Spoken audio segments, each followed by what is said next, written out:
বাংলাদেশে এবং বাংলাদেশের বাইরে পৃথিবীর বিভিন্ন প্রান্তে যে যেখান থেকে চ্যানেল আই দেখছেন, আপনাদের সকলকে সাদর আমন্ত্রণ তৃতীয় মাত্রা দেখবার জন্য। প্রিয় দর্শক, 2024 শেষ যে বছরটা গেল, সে বছর অনেক ঘটনাবহুল। 2024 বলা যেতে পারে যে বছরটা যাচ্ছে একেবারে শেষ প্রান্তে আমরা, এবং এই বছরটিতেই বাংলাদেশে দীর্ঘদিনের যে আকাঙ্ক্ষিত পরিবর্তন, সেই পরিবর্তনটি ঘটেছে অনেক আত্মদান এবং রক্তত্যাগের মধ্য দিয়ে।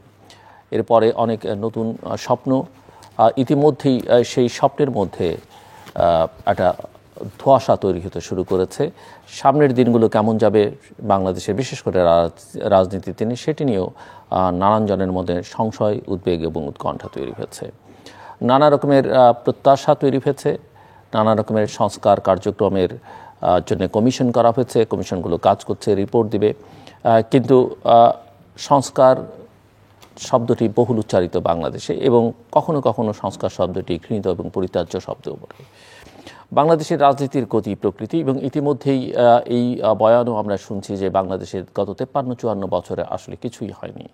একথা ঠিক, যেটা বাংলাদেশ করতে পারতো, বাংলাদেশ যে জায়গায় দাঁড়াতে পারতো, যেতে পারতো, সেই জায়গায় বাংলাদেশ যায়নি। কেন যায়নি? আর কিছুই হয়নি এই বয়ান যেখান থেকে আসছে বা যারা তৈরি করছেন তারা কেন করছেন? 2025 কিংবা কারো কারো ভাষায় 26 নির্বাচন ঠিকঠাক মতো হবে? নির্বাচন হলে কেমন হবে? বাংলাদেশের আগামী দিনের রাজনীতির গতি প্রকৃতি কী হবে? রাজনৈতিক সংকটের সঙ্গে সঙ্গে বা রাজনৈতিক দুর্বৃত্তায়নের সঙ্গে সঙ্গে অর্থনীতি, সমাজ এবং রাষ্ট্রের অন্যান্য অঙ্গ প্রত্যঙ্গে যে ব্যাধি এই দেশটাকে শেষ করে দিয়েছে, সেগুলো থেকে মুক্তির উপায় কী? এইসব নানা বিষয় নিয়ে কথা বলবার জন্যে আমার সঙ্গে স্টুডিওতে রয়েছেন বাংলাদেশ জাতীয়তাবাদী দল বিএনপি চেয়ারপারসনের উপদেষ্টা এবং সাবেক সংসদ সদস্য জহিরুদ্দিন স্বপন। স্বাগত আপনাকে তৃতীয় মাত্রায়। আপনার কাছ থেকে প্রথমে একটু জাস্ট একজন রাজনীতিক হিসেবে 2024 সাল যদি মূল্যায়ন করতে বলি, এখানে প্রত্যাশা আছে, এখানে অনেক ত্যাগ আছে, আত্মদান আছে, এখানে অনেক স্বপ্ন আছে এবং স্বপ্নভঙ্গের একটা আশঙ্কাও আছে। আপনি কিভাবে মূল্যায়ন করেন? 2024কেই যদি আমরা আলোচনার সীমাবদ্ধ রাখতে চাই সময়ের মধ্যে এই প্রশ্নের উত্তরে, তাহলে আমাদেরকে শুরু করতে হবে 7ই জানুয়ারিতে ফ্যাসিস্ট হাসিনার সর্বশেষ নির্বাচন।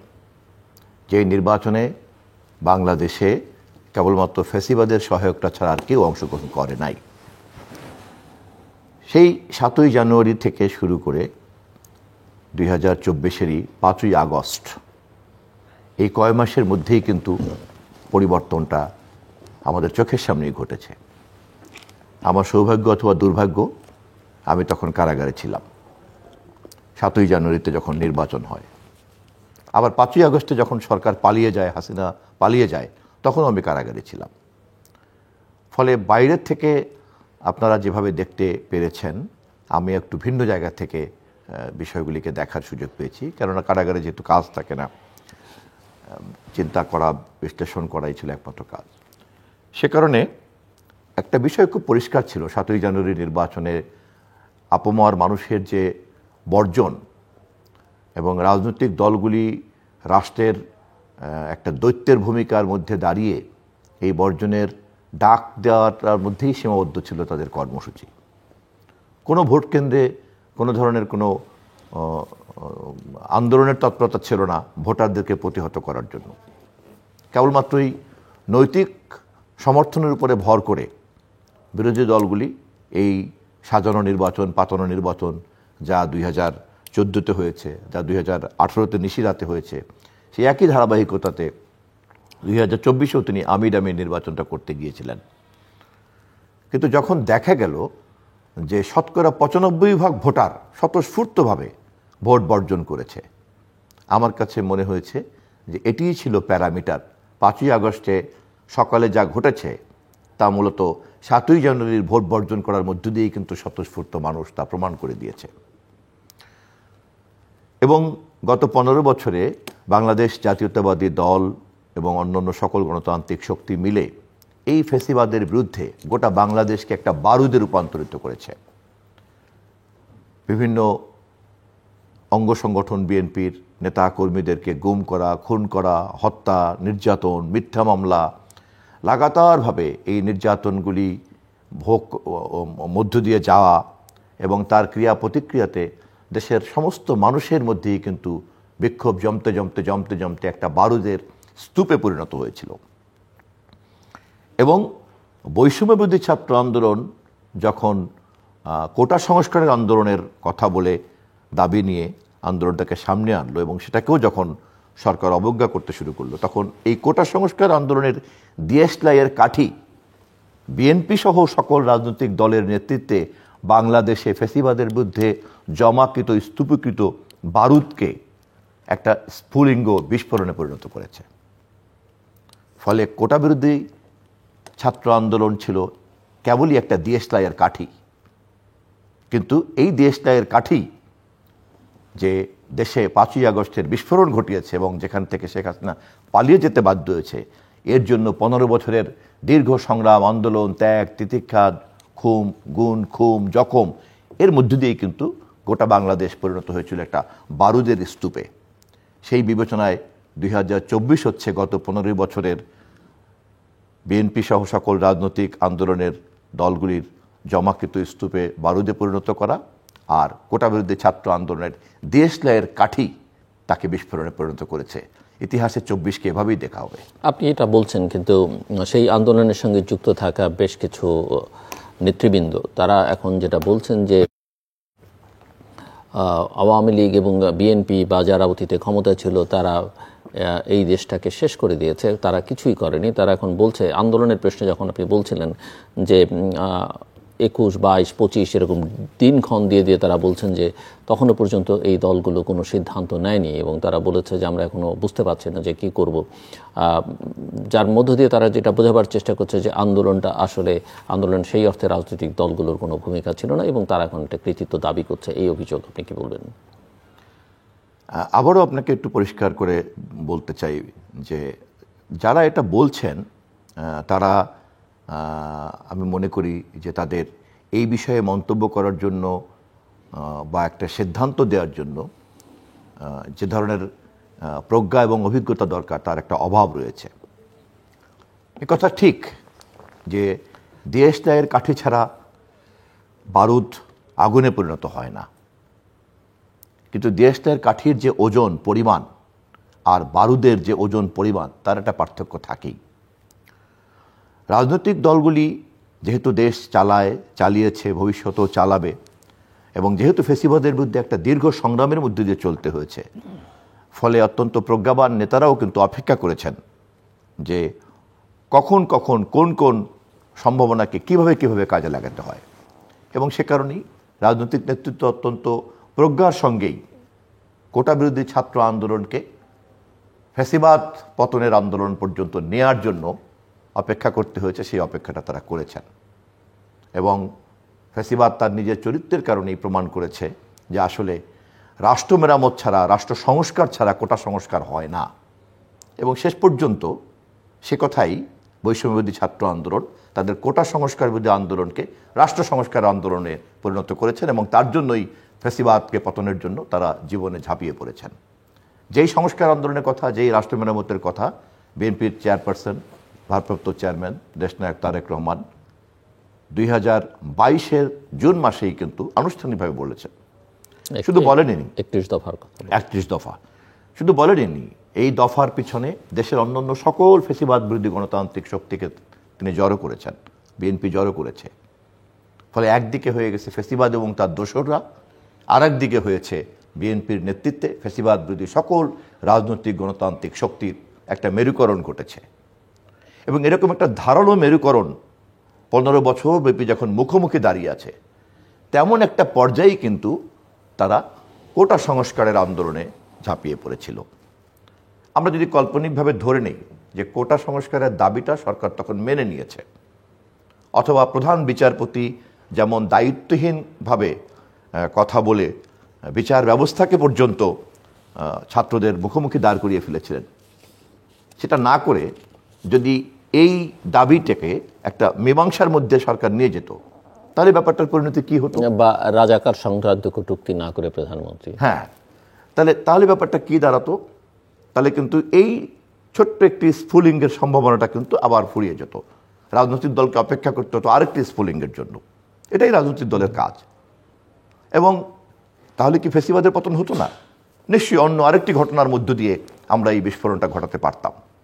অতএব এটাকে কেবলই ধরে নিতে হবে যে বাংলাদেশের আপামর জনগণের যে ফ্যাসিবাদ বিরোধী ক্ষোভ, যা দীর্ঘ 15 বছরের একটি রাজনৈতিক সংগ্রাম, সেই রাজনৈতিক সংগ্রামেরই একটি চূড়ান্ত পরিণতি ঘটেছে এবং রাজনৈতিক দলের প্রজ্ঞাবান কৌশলের মধ্য দিয়েই এই ছাত্র নেতৃত্বকে সামনে রেখে রেখে এই কাজটাকে আমরা সম্পন্ন করেছি। মিস্টার জহিরুদ্দিন স্বপন, আপনি বলছিলেন যে জুন 22 জুনের কথা সম্ভবত মিস্টার তারেক রহমান 31 দফা কর্মসূচি ঘোষণা করেছেন, কিন্তু আমার প্রশ্ন হচ্ছে যে মানুষ কেন এটা বিশ্বাস করবে যে ক্ষমতায় গিয়ে আপনারা এই অঙ্গীকার রক্ষা করবেন? এরকম অতীতে অনেক রেকর্ড আছে, শুধু আপনাদের না, যেমন 90-এর যে আন্দোলনে আপনি ছিলেন 80-র দশকের শুরুর দিক থেকেই, এবং সেই সময় 3 জোট যারা আন্দোলনে ছিল তারা একটা রূপরেখা দিয়েছিল, ক্ষমতায় গিয়ে পরবর্তীতে কেউই সেটা ফলো করেনি। বিচারপতি শাহাবুদ্দিন যখন 90 সালে দায়িত্বভার গ্রহণ করেন অন্তর্বর্তীকালীন সরকারের, তিনি একটা কমিশন করে দিয়েছিলেন। তারা বিভিন্ন সেক্টরের উপরে সুপারিশমালা বা রূপকল্প প্রকাশ করেছিল, সেটা কোনো রাজনৈতিক দল উল্টে পাল্টে দেখেনি। এরপরেও নানা সময় নানা অঙ্গীকার করেছে বিভিন্ন সময়, এমনকি ছাত্র আন্দোলনের যেই ছাত্র সংগ্রাম পরিষদের এক সময়কার 10 দফা, যেই 10 দফা আন্দোলনে আপনিও নেতৃত্ব দিয়েছেন, কোনো দফাই কিন্তু কোনো আন্দোলনে সেই অর্থে, মানে হয়তো কিছু কিছু হয়েছে, আমি বলছি যে যেই আকাঙ্ক্ষা অনুযায়ী সেটা বাস্তবায়ন এখন যে হবে তার কি গ্যারান্টি আছে? এটি একটা খুব যৌক্তিক প্রশ্ন। যে ধরেন এই ধরনের সংস্কারের কথা অনেক হয়েছে, আপনার যদি স্মরণ থাকে 2007-8-এও কিন্তু অনেক সংস্কারের প্রস্তাব হয়তো দলগতভাবে না দিলেও অনেক গুরুত্বপূর্ণ নেতৃবৃন্দ দিয়েছেন। বিএনপিতে, আওয়ামী লীগে কেউই কিন্তু, বিশেষ করে আওয়ামী লীগ তো ক্ষমতায় ছিল টানা 15 বছর, আওয়ামী লীগের সেই নেতৃবৃন্দ কিন্তু সেই কথা একবারের জন্য উচ্চারণ করেননি বা করতে পারেননি। না, সবচেয়ে ভালো হবে এই আলোচনাটার উত্তর দেওয়ার জন্য আমরা যদি 1991-এর সমস্ত রাজনৈতিক দলগুলির ঐক্যমতের মধ্য দিয়ে যে দফাগুলি আমরা দিয়েছিলাম তাও কিন্তু বাস্তবায়ন করতে পারিনি, সেটাই বলছি। এবং তাহলে এখান থেকে আমাদের যে অভিজ্ঞতাটা হলো তা হচ্ছে এই যে স্বৈরাচারকে অথবা ফ্যাসিবাদকে পতনের জন্য যে ঐক্যমত দরকার, সেই ঐক্যমত তৈরি করার জন্য যে সমস্ত গ্রহণযোগ্য কর্মসূচি তৈরি করা দরকার বা ঘোষণা দেওয়া দরকার, এটা একটা পর্ব যা পরবর্তীতে বাস্তবায়ন হয় না। আরেকটি হচ্ছে যে এই আন্দোলন সংগ্রামগুলির মধ্য থেকে যে অভিজ্ঞতা, সেই অভিজ্ঞতার আলোকেই দফাগুলিকে নির্ধারণ করা। অতীতের কর্মসূচিগুলির মূলত ছিল কিন্তু এরশাদ বিরোধী আন্দোলনের ঐক্যকে সংঘবদ্ধ করা এবং বিভিন্ন জোটকে এক জায়গায় জড়ো করাটাই ছিল কিন্তু ওই দফা বা কর্মসূচির লক্ষ্য, যা পরবর্তীকালে আবার দলীয় সরকার গঠন করার কারণে দেখা গিয়েছে যে যৌথ যে ঘোষণাগুলি তা আর দলীয়ভাবে কিন্তু বিএনপি দায়িত্ব নেওয়ার কোনো বাধ্যবাধকতা অনুভব করেনি হয়তো। কিন্তু এবারের দফাগুলির সঙ্গে পার্থক্যটা হচ্ছে এই যে যদিও এটা তারেক রহমান সাহেব ঘোষণা করেছেন বিএনপির চেয়ারপারসন হিসাবে 22 জুন 2022-এর জুন মাসে, কিন্তু এটি ছিল সকল দলের একটি সম্মিলিত কর্মসূচি। 1, 2 হলো যে এই কর্মসূচি বাস্তবায়ন করার জন্যই কিন্তু উনি তার আগেই বলেছেন যে আমরা ফ্যাসিবাদকে হটিয়ে আমরা জাতীয় সরকার গঠন করব, আন্দোলনরত শরিকদেরকে সাথে নিয়ে, যেটা উনি কিন্তু এখনো বলছেন।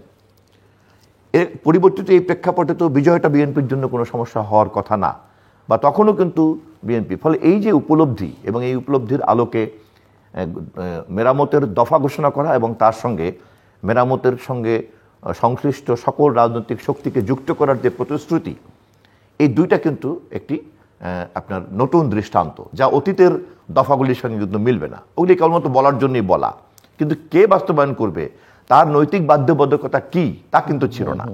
এখানে কিন্তু ব্যাপারটা খুব আপনার ভিন্ন রকম।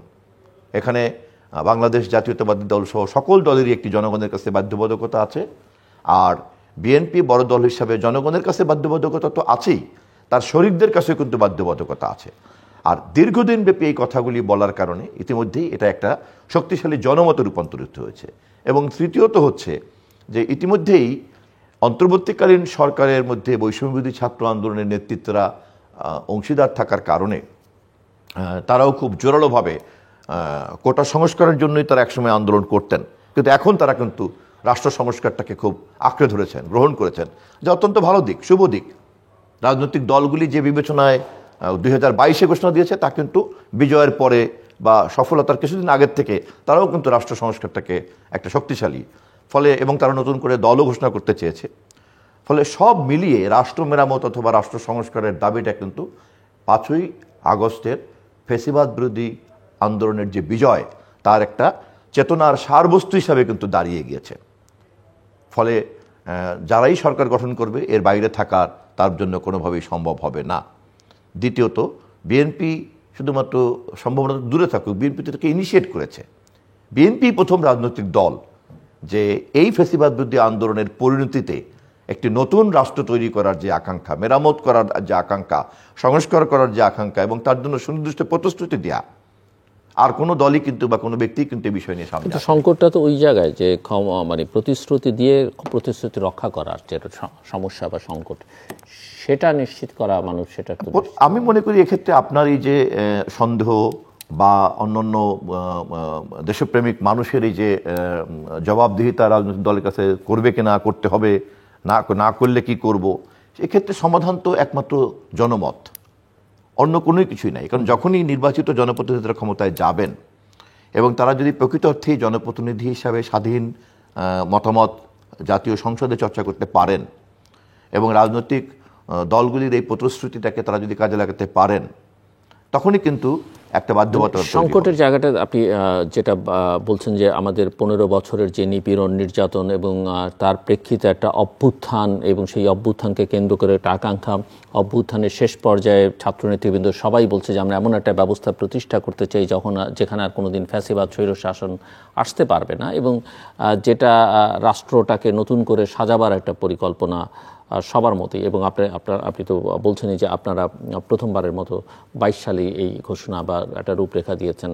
তার আগে আরেকটা রূপকল্প দিয়েছিলেন বিএনপি চেয়ারপারসন বেগম খালেদা জিয়া 2030-কে টার্গেট করে।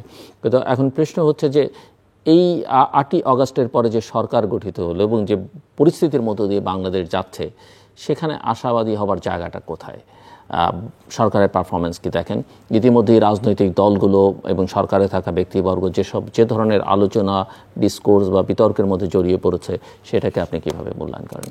না, আপনি খুব সুন্দর একটি প্রসঙ্গ নিয়ে আসছেন যে এই মুহূর্তে দেশে কিন্তু এই বিষয়ে আপনার সকল মানুষের মধ্যেই একটা প্রশ্ন দেখা দিয়েছে।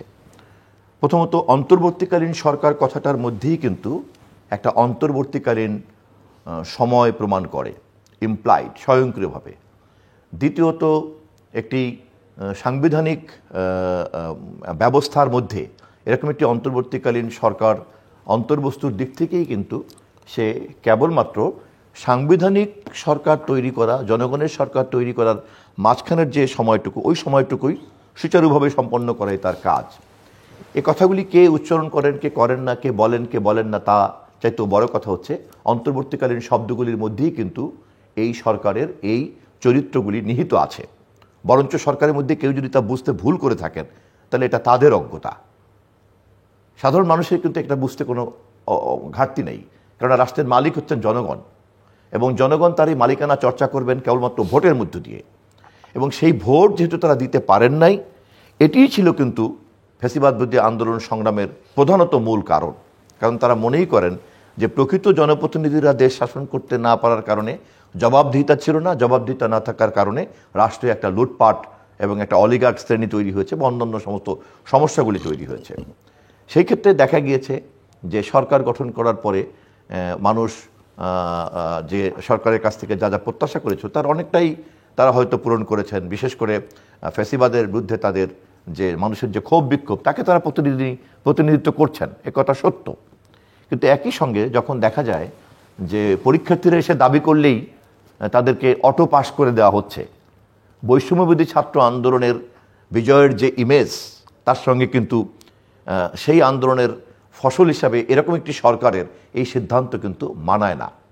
মাত্র 1 মাস 1.5 মাস এরকম আন্দোলনের কারণেই আপনি এরকম একটা সিদ্ধান্ত নিয়ে ফেললেন যে আপনি অটো পাস দিয়ে দিলেন।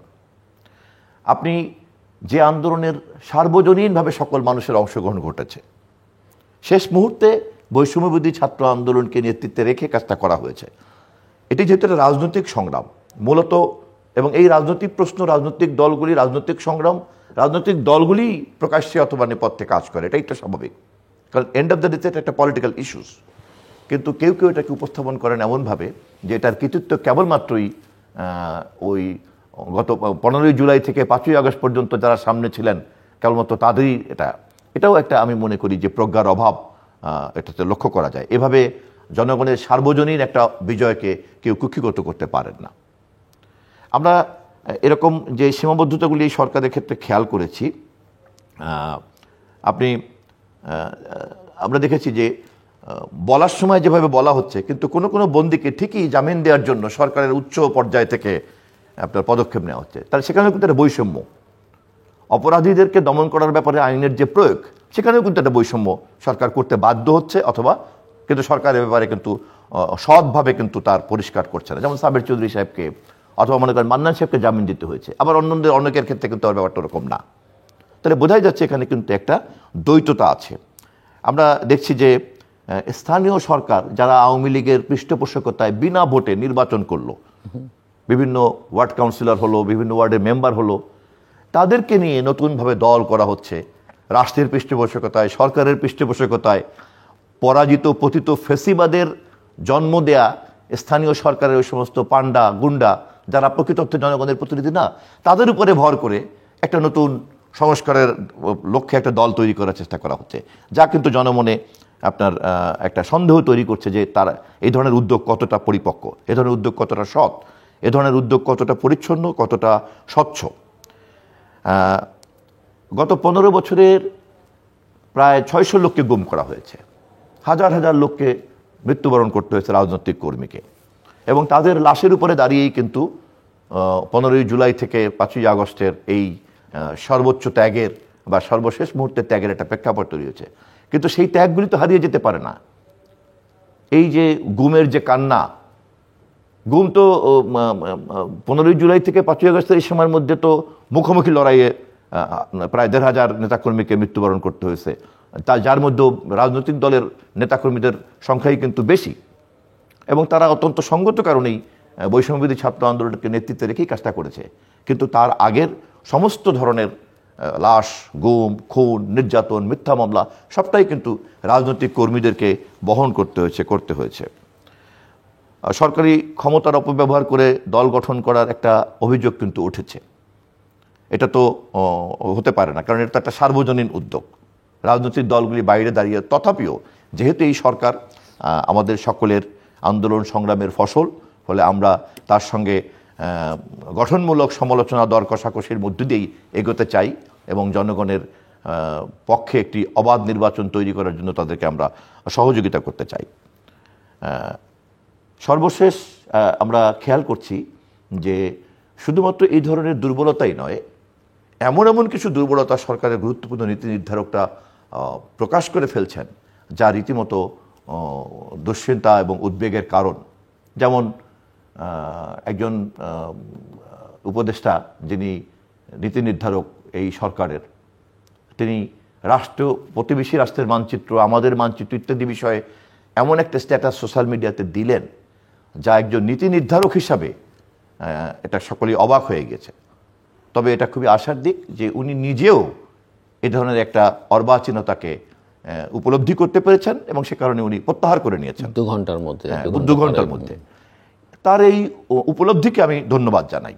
বলতে আমরা করতেই পারি, কিন্তু প্রশ্ন থেকে যায়, কিন্তু এরকম একটি মৌলিক প্রশ্নে, গুরুত্বপূর্ণ প্রশ্নে ভুল করতে পারেন এমন সদস্যরা যদি দেশ চালান, এমন সদস্যরা যদি সরকারের নীতি নির্ধারক থাকেন, তাহলে ভবিষ্যতের দুর্ঘটনার এবং ভুল পথে প্রবাহিত হওয়ার সম্ভাবনাকে তো আমরা নাকচ করে দিতে পারি না।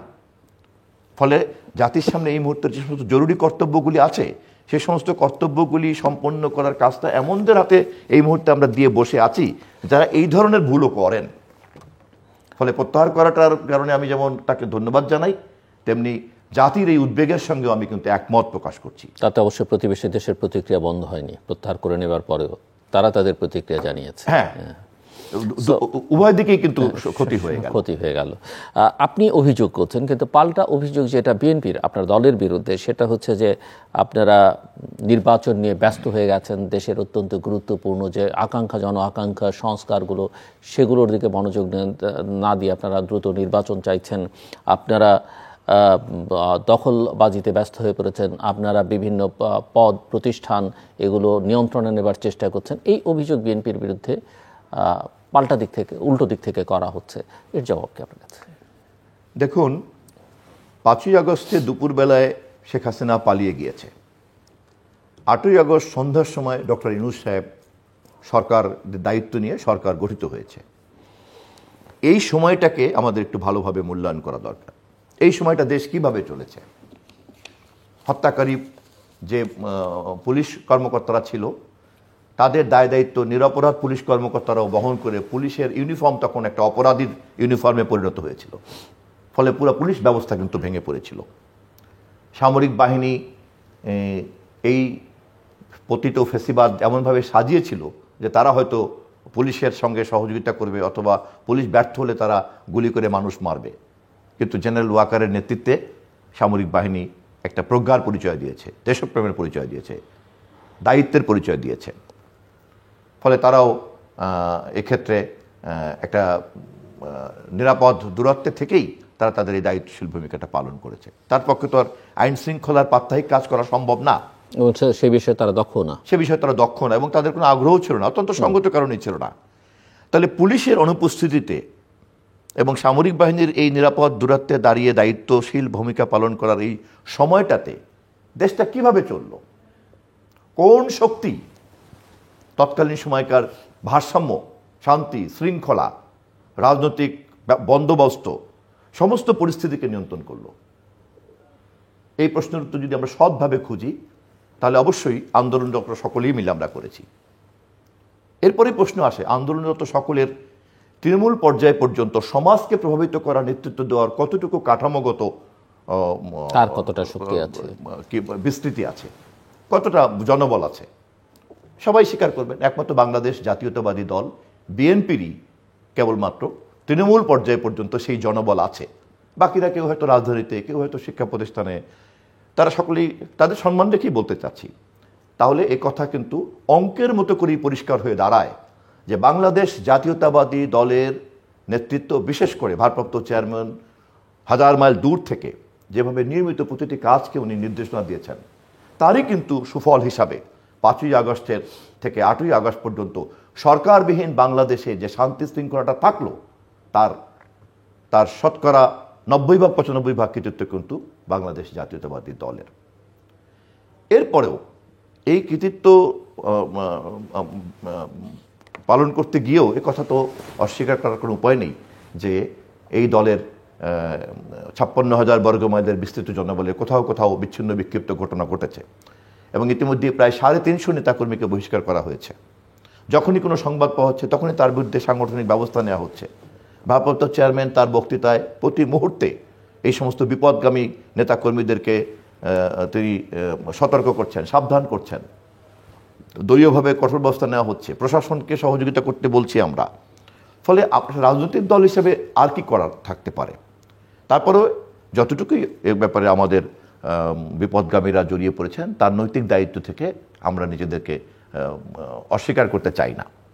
কিন্তু এই অজুহাতে যদি বিএনপির দায়িত্বশীল ভূমিকা, 15 বছরের আন্দোলন সংগ্রাম, রক্ত, ত্যাগ, লাশ, খুন, গুম, মিথ্যা মামলা, মির্জা আলমগীর সহ শুরু করে সমস্ত নেতাকর্মীদের বছরের পর বছর কারাবরণ, আমি ব্যক্তিগতভাবে দীর্ঘদিন কারাবরণ, আমাদের নামে যে সমস্ত মামলা, বিটিভি ভবনকে অগ্নিসংযোগ, সেতু ভবনে অগ্নিসংযোগ, পুলিশ হত্যা, অস্ত্র ছিনতাই, কোনো কারণে যদি ধরে নেই যে আন্দোলনটা ব্যর্থতায় পর্যবসিত হলো, তাহলে মির্জা আলমগীর সাহেব সহ ভারপ্রাপ্ত চেয়ারপারসন বেগম খালেদা জিয়া তো অলরেডি তাকে মৃত্যুর দিকে নিয়ে যাওয়া হচ্ছে সিস্টেমেটিক্যালি।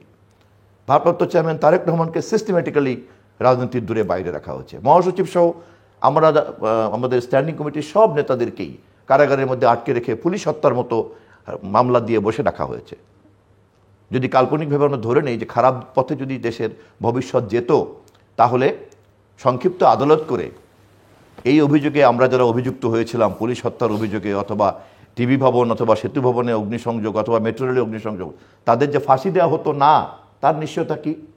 যদি ফাঁসি দেওয়া হতো সেরকম কর্তৃত্ব দিয়ে, তাহলে সেখানে বিএনপির সংখ্যা কত হতো আর অন্য অন্য সকল রাজনৈতিক শক্তির সংখ্যা কত হতো? খেসারতটা কার বেশি দিতে হতো, কে বেশি দিয়েছে এবং কার বেশি দিতে হতো? এই মানদণ্ডে বিচার করলেই কিন্তু বোঝা যায় যে দায় দায়িত্ব কার বেশি এবং কৃতিত্বটাও কার কতটুকু। যাই হোক, ওই আলোচনায় আমাদের যাওয়াটা খুব গুরুত্বপূর্ণ আরেকটা না। প্রসঙ্গ, যেটা নির্বাচন বিএনপি দ্রুত চাইছে, মানে সংস্কারগুলো না করে রাষ্ট্রটাকে একটা স্থিতিশীল জায়গায় না দাঁড় করিয়ে নির্বাচন বিএনপি দ্রুত চাইছে, এটা একটা অভিযোগ। এবং ইদানিংকালে কেউ কেউ আবার বলছেন যে এখন আসলে নির্বাচন না দিয়ে একটা জাতীয় সরকার করে 5 বছর 4 বছর, কালকে একটি আলোচনায় একজন দুজন বলছিলেন যে সেটা করা দরকার। আপনি কি মনে করেন? নির্বাচন বিষয়ে বিএনপি সম্পর্কে যে মন্তব্য, আমি মনে করি যে এটা একটা ঢালাও মন্তব্য, অথবা বিএনপির অবস্থানটাকে ভালো করে যারা বুঝতে পারছেন না তারাই এমন মন্তব্য করছেন। বিএনপি খুব সুস্পষ্টভাবে কিন্তু, বিশেষ করে মহাসচিব মির্জা আলমগীর সাহেব তার বক্তৃতায়, পরবর্তীকালে ভারপ্রাপ্ত চেয়ারম্যান 5ই আগস্ট থেকে শুরু করে পর্যন্ত যতবার এই প্রসঙ্গে কথা বলেছেন, পরিষ্কার করেছেন যে একটি অবাধ নির্বাচনের জন্য যে সংস্কারগুলি দরকার, জরুরি, সেগুলিকে খুব দ্রুত সম্পন্ন করতে হবে এবং এই অন্তর্বর্তীকালীন সরকারকে সে ব্যাপারে সময়ও দিতে হবে, সহযোগিতাও করতে হবে। এরপরে বাকি যে সংস্কারগুলি রাষ্ট্রের মৌলিক কাঠামোর সঙ্গে জড়িত আছে, যা কেবলমাত্র জনগণের সম্মতির ভিত্তিতেই করা যায়, তা জনপ্রতিনিধিরাই কেবলমাত্র করতে পারেন। রাজনীতির এবিসিডি জ্ঞানও যাদের আছে তারা আমরা বুঝি যে এই ধরনের কর্তৃত্ব কেবলমাত্র তো জনপ্রতিনিধিরই থাকতে পারে। হ্যাঁ, সেখানে দুটো কথা উঠতে পারে। একটা হচ্ছে যে কনস্টিটিউশনাল অ্যাসেম্বলি হতে পারে, যে না একটা নতুন, এবং সেখানেও জনপ্রতিনিধিরাই সেই কনস্টিটিউশনাল সাংবিধানিক পরিষদের সদস্য হবেন। কিন্তু জনগণ যদি যুক্ত না থাকে কাজটা যারা করবেন, এবং তাদের কাছে যদি জনগণের জবাবদিহিতার সম্পর্ক না থাকে, যে আমি তোমাকে নির্বাচিত করলাম এই কাজটা করার জন্য, না করলে কিন্তু আমাকে জবাবদিহি করতে হবে। এই অন্তর্বর্তীকালীন সরকার জনসমর্থন ভোগ করছেন, কিন্তু তিনি কিন্তু ম্যান্ডেটের এই যে সমর্থন এবং জবাবদিহিতা, এই দুইয়ের সংমিশ্রণে যে ম্যান্ডেট, তা কিন্তু এই সরকারের নেই। কেবলমাত্রই আমাদের একটা স্বতঃস্ফূর্ত ভাসমান সমর্থনের উপরে কিন্তু এই অন্তর্বর্তীকালীন সরকার দাঁড়িয়ে আছে। আমরা তা বহাল রাখতে চাই এবং আমি মনেই করি, কিন্তু সরকারকে পরিষ্কারভাবে বুঝতে হবে যে এই স্বতঃস্ফূর্ত জনমত এবং জনসমর্থনটাই কিন্তু তার ক্ষমতার একমাত্র উৎস। কোনো ম্যান্ডেট কিন্তু তার ক্ষমতার উৎস না, কোনো সংবিধান কিন্তু তার ক্ষমতার উৎস না। তার ক্ষমতার উৎস কিন্তু কোনো সুনির্দিষ্ট কাঠামো সম্পন্ন জনমত নয়। আমরা এই ফেসিবাদের হাতে উত্ত্যক্ত হয়ে সকলে মিলে একটা সর্বসম্মত সিদ্ধান্ত নিয়ে ফেসিবাদকে বিদায় করেছি। এই বিদায়ের ব্যাপারে যে ঐক্যমত, ওইটুকুই কিন্তু হচ্ছে সরকারের সমর্থনের নৈতিক ভিত্তি এবং তার শক্তি। বাকিটা কিন্তু করার মতো ক্ষমতা, অধিকার, কর্তৃত্ব রাখেন কেবলমাত্র জনপ্রতিনিধিরা। এবং এই সরকারকে আমরা সেটাকে কেন আমরা আমাদের সরকার বলছি, কেননা এই কাজটা উনি করবেন, এই জন্যই তাকে বলা হচ্ছে অন্তর্বর্তীকালীন সরকার। তার মানে আগামী নির্বাচন পর্যন্ত যে সময়টুকু, ওইটুকু হচ্ছে অন্তর্বর্তীকালীন। নির্বাচিত জনপ্রতিনিধিরা যা করবেন সেই কাজটা তারা সেটাই করতে পারেন না। ওনারা তো ইতিমধ্যে 10টি কমিশন গঠন করেছেন, আরো কিছু কমিশন গঠন করবেন এবং সেগুলো খুব ভালো কাজ তারা মোটামুটি ভাবে যতটা সম্ভব করতে চান। খুবই ভালো। এরকম ভালো ভালো উদ্যোগ তারা আরো যত যত নিতে পারেন নিবেন, কিন্তু কাজটা করবে জনপ্রতিনিধিরা। কাজ এগিয়ে থাকলে অসুবিধা কি আছে? কোনো সমস্যা নাই তো। এই জন্য আমি তো কোনো অন্তর্বর্তীকালীন সরকারের গৃহীত পদক্ষেপের সঙ্গে বিএনপি সহ গণতান্ত্রিক শক্তির কোনো বিরোধ দেখি না। তাহলে নির্বাচন কবে হবে? বিএনপি নির্বাচন কবে দেখতে চায়? বিএনপি নির্বাচন কবে দেখতে চায়, এই প্রশ্নের উত্তরটা যদি এভাবে না দিয়ে আমরা এভাবে বলি যে তত্ত্বাবধায়ক সরকারের প্রধান কিন্তু বারবার বলেছেন যে নির্বাচনের আগে তার হাতে দুটি কাজ। একটি হচ্ছে গঠিত কমিশনগুলির প্রতিবেদন পাওয়া, আরটি হচ্ছে সেই প্রতিবেদনগুলি নিয়ে রাজনৈতিক দলগুলির সঙ্গে মত বিনিময় করে নির্বাচন। এই দুটি কাজ করতে কতটা সময় লাগবে, ততটাই দরকার। বিএনপি তো এই কাজটাকে সমর্থন করে, সহযোগিতা করতে চায়, এবং এই কাজ করতে তো যৌক্তিক সময় যতটুকু ততটুকুই সময়। এবং সেই সময় কোনোভাবেই আগামী 2026-এর জুন অতিক্রম করবে না, এমন একটা কথা সরকার বলেছেন। আমরা ব্যাপারটাকে এভাবে ব্যাখ্যা করতে চাই যে এই কাজ করতে যতটুকু সময় লাগবে ততটুকুর মধ্যেই সরকার নির্বাচন করতে চায়, এবং তা কোনোভাবেই জুনকে অতিক্রম করবে না। নট দ্যাট যে জুনে ইলেকশন হবে অথবা ডিসেম্বর ইলেকশন হবে, তা কিন্তু কেউ বলছে না।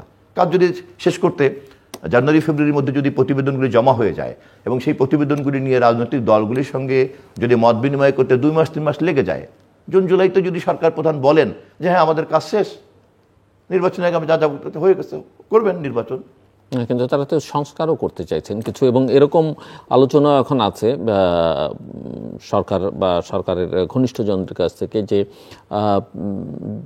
পতিত স্বৈর শাসকের বিচার করতে হবে এবং তার দোসরদের বিচার করতে হবে, এবং এই বিচারের আগে যারা নির্বাচনের দাবি করবে তারা স্বৈরাচারের দোসর এবং জাতীয় শত্রু। তারা বিচার প্রক্রিয়া তো একটি চলমান প্রক্রিয়া, সংস্কার প্রক্রিয়াও একটি চলমান প্রক্রিয়া।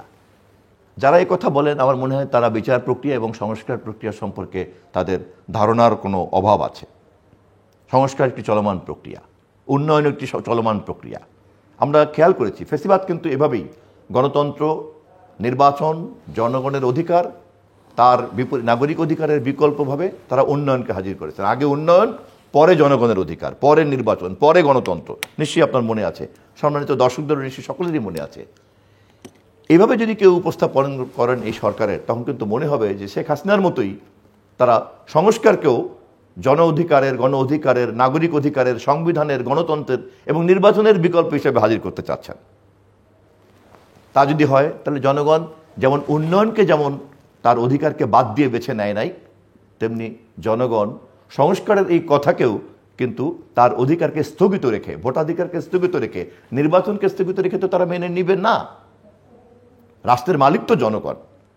আমরা যদি কেউ ভেবে থাকি যে আমরা জনগণের ঊর্ধ্বে কোনো একটা জ্ঞানী কর্তৃত্ব, জনগণের ঊর্ধ্বে আমরা কোনো একটা কর্তৃপক্ষ, তাহলে এটা ভুল হবে এবং সেই ভুলের খেসারত অনেক ভয়াবহ।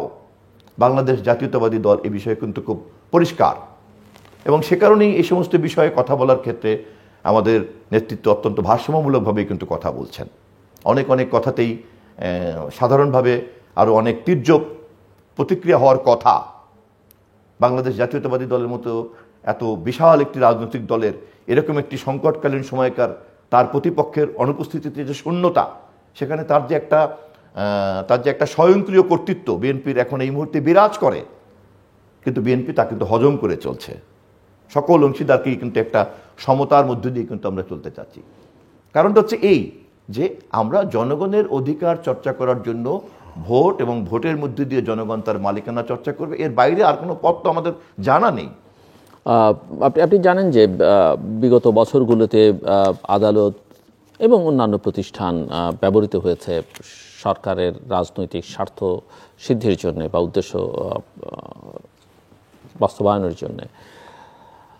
এই মুহূর্তে দুটো গুরুত্বপূর্ণ সংশোধনী, সংবিধানের পঞ্চদশ সংশোধনী এবং ত্রয়োদশ সংশোধনী সংক্রান্ত বিষয়গুলো বিচারিক প্রক্রিয়ার মধ্যে আছে। কিছু সিদ্ধান্ত আসতে শুরু করেছে, আরও আসবে সামনে, এবং একটা ধারণা অনেকের মধ্যে যে তত্ত্বাবধায়ক সরকারের বিধানটি যদি ফেরত আসতেও পারে, আসলে এক ধরনের নতুন একটা জটিলতা তৈরি হতে পারে। এবং সেই জটিলতাটা হচ্ছে যে তখন তত্ত্বাবধায়ক সরকার, এখন যেটা আছে সেটা তো তত্ত্বাবধায়ক সরকার না, এটা একটা জটিলতা। দ্বিতীয়ত প্রশ্ন হচ্ছে যে তত্ত্বাবধায়ক সরকার আসলে তার পূর্বতন যে স্ট্রাকচার, সেই স্ট্রাকচার নিয়ে ফেরত আসবে, এবং সেই স্ট্রাকচারকে এই মুহূর্তে বিএনপি বা অপর রাজনৈতিক দলের পক্ষে অ্যাকসেপ্ট করা কতটা সম্ভব হবে, এই বিষয়ে আপনারা কোনো ভাবনা ভেবেছেন? এখানে আপনি প্রশ্নটা যেভাবে উপস্থাপন করেছেন এটা আমি আপনার সঙ্গে একমত, কিন্তু তার চেয়ে বড় একটা বিষয় কি যে তত্ত্বাবধায়ক সরকার, যে তত্ত্বাবধায়ক সরকার আমাদের সকলের চাওয়া, এরকম একটা বিচার প্রক্রিয়ার মধ্যে দিয়ে যখন সেটাকে ফিরে আসে, আর ফেসিবাদের পতনটাও ছিল আমাদের সকলের চাওয়া, এবং সেই চাওয়ার ফসল হচ্ছে অন্তর্বর্তীকালীন সরকার। ফলে দুটোই যদি জনগণের চাওয়া হয় তাহলে তার তো বিরোধ হওয়ার কোনো কারণ দেখি না আমি। অতএব অন্তর্বর্তীকালীন সরকারকেই বুঝতে হবে যে জনগণের এই স্বতঃস্ফূর্ত চাওয়াকে পূরণ করার জন্যই তিনি অন্তর্বর্তীকালীনভাবে বসেছেন, এবং সেই চাওয়া পূরণ করার জন্যই সংবিধানের যে বিপর্যয় ঘটেছিল বা তারা করেছিল পঞ্চদশ সংশোধনের মধ্য দিয়ে, এখন আদালত ত্রয়োদশ সংশোধনীটাকে আবার পুনঃস্থাপন করার মধ্য দিয়ে তত্ত্বাবধায়ক অন্তর্বর্তীকালীন সরকারকে তো সুযোগ তৈরি করে দিচ্ছেন খুব দ্রুত সমাধান করার জন্য। সেক্ষেত্রে কেবলমাত্রই কাঠামোটাকে সামঞ্জস্য করে নিতে হবে আদালতের এই সিদ্ধান্তের সঙ্গে। এখানেই বরঞ্চ অন্তর্বর্তীকালীন সরকার একটা সেখানে একটা অনেক অনেক বড় জটিলতা, কিন্তু অন্তর্বর্তীকালীন সরকার এখানে একটা চ্যালেঞ্জের মধ্যে পড়বেন। জটিলতা আমি দেখি না। আচ্ছা, কারণ যেহেতু ওটা স্বতঃস্ফূর্তভাবে ওটা জনগণের চাহিদা এবং তা বিচার প্রক্রিয়ার মধ্যে দিয়ে বেরিয়ে আমি বলছি যে তত্ত্বাবধায়ক সরকারের যে স্ট্রাকচারটা, যে স্টেপগুলো, সেইগুলো একটা জটিলতা তৈরি করতে শুরু করবে। হ্যাঁ, ওটাকে কাঠামোটাকে তৈরি করা, সর্বসম্মতি তৈরি করা। কিন্তু যেহেতু অন্তর্বর্তীকালীন সরকার সকলের আন্দোলনের ফসল এবং এটাও যেহেতু সকলের আন্দোলনের চেতনা, ফলে আমি মনে করি যে সমস্ত স্টেক হোল্ডারদেরকে জড়ো করে এই কাজ করার কোনো কঠিন হওয়ার কোনো কারণ নাই। আর তত্ত্বাবধায়ক সরকার ব্যবস্থা দ্রুত ফিরে আনা মানেই হচ্ছে যে তার দায়িত্বই হচ্ছে নির্বাচন। কারণ তখন 3 মাসের মধ্যে নির্বাচন করার যে বাধ্যবাধকতা, ফলে কোনো ধরনেরই কোনো কিছু কোথাও কিন্তু, এমনকি একটা ফেসিবাদী সরকারও তার ফেসিবাদকেও নবায়ন করার জন্য তাকে কিন্তু বারবার নির্বাচনের মধ্যে যেতে হয়েছে। তার মানে আপনি কোনো কথাই আপনি জনগণকে বাদ দিয়ে বা নির্বাচন প্রক্রিয়াকে বাদ দিয়ে আপনি যুক্ত করতে পারবেন না জনগণকে। আপনি নির্বাচন ফেসিবাদ ম্যানিপুলেট করতে পারে, আর অবাধ নির্বাচন হলে পরে নির্বাচন ম্যানিপুলেটেড হবে না। অতএব উন্নয়ন যেমন নির্বাচনের বিকল্প না, গণতন্ত্রের বিকল্প না, সংস্কারও কিন্তু তেমনি নির্বাচন অথবা গণতন্ত্রের বিকল্প না। সংস্কার একটি চলমান প্রক্রিয়া, উন্নয়ন একটি চলমান প্রক্রিয়া। আওয়ামী লীগের ভবিষ্যৎ এবং আওয়ামী লীগকে আগামী দিনে কোথায় দেখা যাবে, কোথায় পাওয়া যাবে, নির্বাচনে তার ভূমিকা কী হবে, তাকে নির্বাচন করতে দেওয়া হবে কি না, এইসব বিষয় নিয়ে বিএনপির কিছু কিছু ধারণা আমরা তো পেয়েছি, বাট সর্বশেষ অবস্থানটা কি, আপনি কি মনে করেন? কারণ এগুলো নিয়ে মিশ্র কথাবার্তা রাজনৈতিক অঙ্গনে আছে, তো আমি একটু আপনার কাছ থেকে শুনতে চাই। আমি এই প্রশ্নের উত্তর বিএনপির একজন কর্মী হিসাবে দিব যে আওয়ামী লীগকে নিষিদ্ধ করা বা এটি বিষয়ে ইতিমধ্যেই দলের পক্ষ থেকে আমরা পরিষ্কার করেছি যে কোনো রাজনৈতিক দলকে নিষিদ্ধ করার নীতিগত সিদ্ধান্ত আমরা নেই। কিন্তু কোনো অপরাধীকে বিচার তার প্রচলিত আইন অনুযায়ী বিচারের মধ্যে ঢুকতেই হবে, এবং সেই বিবেচনা ইতিমধ্যেই আপনার গুম কমিশনের পক্ষ থেকে শেখ হাসিনাকেই অপরাধী হিসেবে চিহ্নিত করা হচ্ছে। অতএব অপরাধীদেরকে খোঁজা এবং অপরাধীদেরকে আদালত আইনের প্রক্রিয়ার মধ্যে ঢোকানো, এটা একটি প্রক্রিয়া। আরেকটি হচ্ছে একটি রাজনৈতিক দল রাস্তায় থাকবে কি থাকবে না, এটা কিন্তু আরেকটি প্রক্রিয়া। আপনার নিশ্চয়ই স্মরণ আছে জামায়াতে ইসলামীকে নিষিদ্ধ করার ব্যাপারেও যখন কথা উঠেছিল, তখনও কিন্তু বাংলাদেশ জাতীয়তাবাদী দল একথা বলেছে এবং খুব সহজ সরল ঢালাওভাবে আমাদেরকে কিন্তু তখন জামাতের মিত্র বলে কেউ কেউ প্রচার করার চেষ্টা করেছেন। এখনও যখন আমরা একই নীতিগত অবস্থানে দাঁড়িয়ে আছি, আমাদেরকে হয়তো কেউ কেউ এখন ঢালাওভাবে সস্তা জনপ্রিয়তা পাওয়ার জন্য নানান রকম লেভেলিং করার চেষ্টা করবে। কিন্তু আমরা সেদিন জামাতকে রাজনৈতিকভাবে গণতান্ত্রিক প্রক্রিয়া মোকাবেলা করার মধ্য দিয়ে যেমন তার জবাবদিহিতার মধ্য দিয়ে এগোতে বলছিলাম, আওয়ামী লীগও তেমনি জবাবদিহিতার মধ্য দিয়ে এগোবে। আর অপরাধী চিহ্নিত করার ব্যাপারে প্রক্রিয়াটা কিন্তু সম্পূর্ণ আলাদা।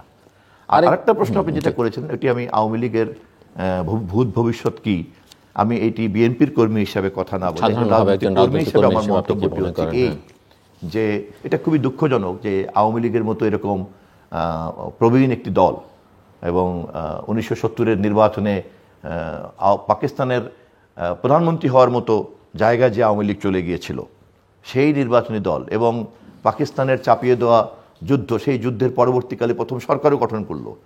মরহুম শেখ মুজিবুর রহমানের জনপ্রিয়তা ছিল আকাশচুম্বী এবং 70-এর নির্বাচনের গণতন্ত্রই ছিল সেই আওয়ামী লীগের উত্থানের প্রধান কারণ। কিন্তু তার হাতেই বাকশাল হলো, সেই আওয়ামী লীগের হাতে, সেই শেখ মুজিবের হাতে। আবার সেই আওয়ামী লীগের সভানেত্রী শেখ হাসিনার হাতেই আওয়ামী লীগ এবারে সর্বশেষ তার দলবল সহ পালিয়ে যেতে বাধ্য হলো। ফলে এই পরিস্থিতি থেকে যদি আওয়ামী লীগের মতো, এবং এটাও ঠিক যে তার দেশব্যাপী সংগঠন আছে, সমর্থক আছে, সমর্থকের একটা বড় অংশ তারা নৈতিকভাবে আজকে দুর্বল হয়ে গিয়েছে, যে কারণে তাদেরকে খুঁজে পাওয়া যাচ্ছে না। এটা খুব পৃথিবীতে এরকম কোনো ঘটনা অন্য কোথাও ঘটেছে কিনা আমার জানা নেই যে পতিত একটি রাজনৈতিক সরকার, পরাজিত একটি রাজনৈতিক সরকারকে এরকম তৃণমূল পর্যায় থেকে পালিয়ে যেতে হয়। এবং এই পরাজয়টা যত না বেশি রাজনৈতিক, তার চেয়ে অনেক বেশি সামাজিক। তার মানে গোটা দেশ এবং সমাজের বিরুদ্ধেই তারা দাঁড়িয়ে গিয়েছিল। এখান থেকে যদি তাদেরকে উঠে আসতো একজন রাজনৈতিক কর্মী হিসেবে আমি যেটা বুঝি, তা কোনো চালাকি, কৌশল, কোনো ধরনের কোনো ধূর্ততা দিয়ে সম্ভব নয়। কেবলমাত্র পরিষ্কার পরিচ্ছন্নভাবে মানুষের কাছে এই অপরাধ স্বীকার করার মধ্য দিয়েই, এই অনুশোচনা প্রকাশ করার মধ্য দিয়ে, ক্ষমা চাওয়ার মধ্য দিয়ে হয়তো কোনো একটা পথ তারা তৈরি করতে পারেন। আরেকটা প্রসঙ্গ খুবই জটিল বাংলাদেশের রাজনৈতিক বর্তমান বাস্তবতায়, সেটা হচ্ছে যে ভারতের সঙ্গে সম্পর্কের ইস্যুটা। আমরা এখানে দুটো, ভারত বিগত সরকারকে অনিচ্ছভাবে সমর্থন দিয়েছে, ভোটারবিহীন ভোটকে করতে সহায়তা দিয়েছে। এই সমালোচনা এবং ভারতের সঙ্গে আমাদের অনেক বিষয় নিয়ে ডিসপিউট আছে, অনেক বিষয় নিয়ে সমস্যা আছে, যেগুলোতে ভারত যথেষ্ট পরিমাণে বাংলাদেশের দিকে নজরটা দেয়নি, নিজেদের স্বার্থটাই সবচেয়ে বেশি দেখেছে। এই অভিযোগগুলো আছে, কিন্তু অভিযোগগুলো থাকবার পরও প্রতিবেশী দেশ হিসেবে ভারতের সঙ্গে সম্পর্কটা কী হওয়া উচিত সেটা নিয়ে রাজনৈতিক মহলে নানা রকমের বিতর্ক আছে। এবং 5ই অগাস্টের পরে আসলে টেনশনটা বোধহয় ইতিহাসের সর্বোচ্চ পর্যায়ে চলে গেছে। ভারত বাংলাদেশের মধ্যে উত্তেজনা এবং সম্পর্কটা একটা তিক্ত পর্যায়ে এখন দুদিক থেকে আছে। এবং সামাজিক যোগাযোগ মাধ্যম সহ বিভিন্ন জায়গায় এগুলোকে কেন্দ্র করে এক ধরনের কথাবার্তাও আছে, যাতে এটা এক ধরনের প্রভোকেশনের মধ্যে আছে, দুই দিক থেকেই উস্কানিমূলক। সো এটা আপনি আপনার দল এই বিষয়টাকে কিভাবে দেখে এবং কি হওয়া উচিত বলে আপনারা মনে করেন এই সম্পর্কটা? দ্বিতীয় যে প্রশ্নটা, যে আপনি সংবিধান সহ সংস্কারের অন্যান্য বিষয়, সংশোধন সহ অন্যান্য বিষয়গুলো নিচ্ছেন, একটা ন্যারেটিভ এখন আমাদের সোসাইটিতে বা রাষ্ট্রে দাঁড় করাবার চেষ্টা আছে যে বাংলাদেশের এক ধরনের ধর্মভিত্তিক একটা রাষ্ট্র হিসেবে বাংলাদেশকে ব্র্যান্ডিং করবার একটা প্রয়াস নানা মহল থেকে তৈরি করবার চেষ্টা আছে। বিএনপি এই জায়গাটাও কীভাবে অ্যাড্রেস করতে চায়? এবং আমার হাতে খুব বেশি সময় নেই, আমি খুব সংক্ষেপেই আমার সময়। প্রথমত, ভারত ইতিমধ্যেই বাংলাদেশের সঙ্গে তার দ্বিপাক্ষিক স্বার্থ ডিল করতে গিয়ে যতগুলি পদক্ষেপ নিয়েছে তার সবটাই বাংলাদেশ বিরোধী হয়ে পড়েছে। এবং এরকম দৃশ্যমানভাবে বাংলাদেশ বিরোধী হওয়া, এটা আওয়ামী লীগ সরকার যেহেতু তার নেতৃত্বে এটা সম্পন্ন করেছে, তার পতনের এটাও একটা বড় কারণ। তার দায় তো অনেকটা, ভারত তো তার স্বার্থ দেখতে চাইবে, আমি যেভাবে দেখি। আওয়ামী লীগকে সিংহভাগ দায় নিতে হবে। ভারত তার রাষ্ট্র এবং তার দ্বিপাক্ষিক ক্ষেত্রে তার স্বার্থ আদায় করার চেষ্টা করবে, এটা খুবই স্বাভাবিক। কিন্তু বিপরীতে বাংলাদেশ সরকার, হাসিনার সরকার, সে কিন্তু বরঞ্চ ভারতের এই উদ্যোগকেই সহযোগিতার ভূমিকায় নিয়েছে। ফলে ভারত সরকারের এই বাংলাদেশকে ঠকানোর যে চেষ্টা আর আওয়ামী লীগ সরকারের তাকে সহযোগিতা করার যে চেষ্টা, এর 5ই আগস্টের পতনের পিছনে কিন্তু এটি একটি বড় নিয়ামক শর্ত হিসেবে কাজ করেছে।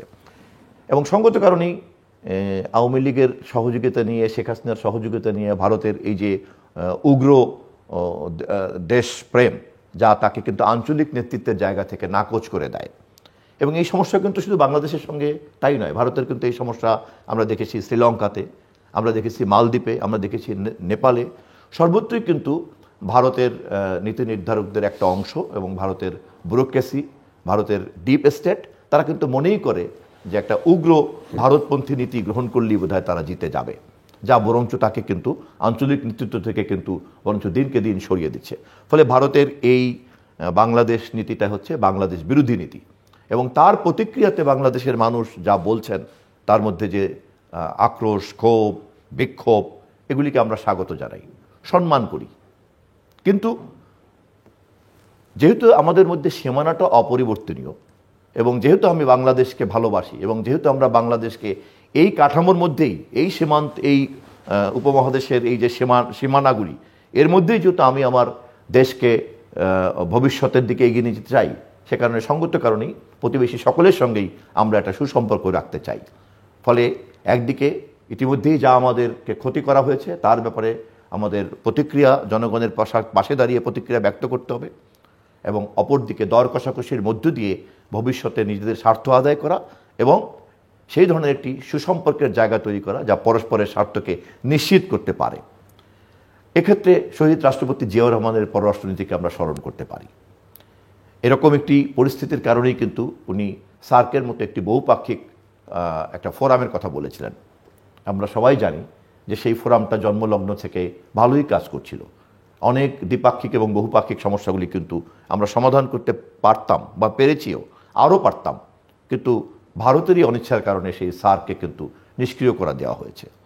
ফলে আজকে যদি সার্ককে আবার সক্রিয় করা যায়, তাহলে এই উপমহাদেশে পারমাণবিক শক্তির মালিক ভারত, পারমাণবিক শক্তির মালিক পাকিস্তান, এই দুই পারমাণবিক শক্তিধর রাষ্ট্রকে সাথে নিয়ে সার্কের মধ্যে যখন বহুপাক্ষিকভাবে কথা বলা হবে, তখন কেউ কিন্তু অন্যায় আচরণ করতে পারবে না। তেমনি তখন পাকিস্তানও বা ভারতও বা অন্য যে কেউ কিন্তু যা খুশি তা করতে পারবে না। ফলে এই প্রশ্নে আমি আমার উত্তরটা হচ্ছে যে শহীদ রাষ্ট্রপতি জিয়াউর রহমানের সার্কের নীতিমালার আলোকেই কেবলমাত্র ভারতের সঙ্গে আমাদের দ্বিপাক্ষিক সমস্যাগুলির সমাধান করা সম্ভব। আরেকটা প্রশ্ন তুলছিলাম যে আদর্শিকভাবে বাংলাদেশকে একটা নতুনভাবে ব্র্যান্ডিং করবার একটা প্রয়াস, এটা সরকার সংশ্লিষ্ট অনেকে আছেন, বাইরে আছেন, সামাজিক যোগাযোগ মাধ্যমে প্রভাবশালী ব্যক্তিবর্গ আছেন, আপনার কি মনে হয়? ইতিমধ্যেই এই উদ্বেগ বিভিন্ন জায়গাতে তুলে এসেছে এবং যারা যারা এই প্রক্রিয়ার মধ্যে আছেন তারা কোনো না কোনো সময় বিএনপির সঙ্গে ঘনিষ্ঠ ছিলেন বা আছেন, আমি জানি না ঠিক। এটা খুব পরিষ্কার যে দেখুন, বিএনপি বাংলাদেশপন্থী রাজনীতি করে। বিএনপি মনে করে সবার আগে বাংলাদেশ। বিএনপি মনে করে প্রথম বাংলাদেশ আমার শেষ বাংলাদেশ।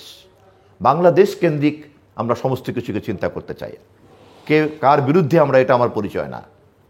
বাংলাদেশ আমার এবং বাংলাদেশের স্বার্থটা রক্ষা করাই আমার কাজ। এভাবেই বিএনপি কিন্তু সব কিছুকে দেখতে চায় এবং সেটাকে দেখতে গিয়েই বাংলাদেশের কিন্তু একটা নিজস্ব সংস্কৃতি আছে।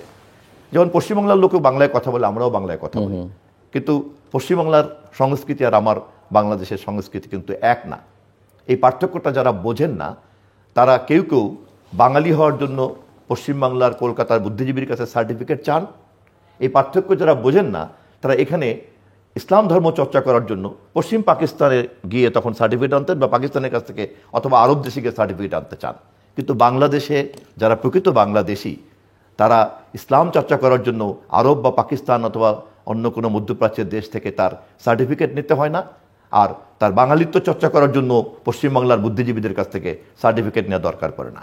বাংলাদেশি জাতীয়তাবাদটা যদি আমরা ভালো করে বুঝি বা বাংলাদেশি স্বকীয় সংস্কৃতি যদি আমি ভালো করে বুঝি তাহলে এই ক্ষেত্রে সমস্যা, বোঝার ক্ষেত্রে সমস্যা হওয়ার কথা না।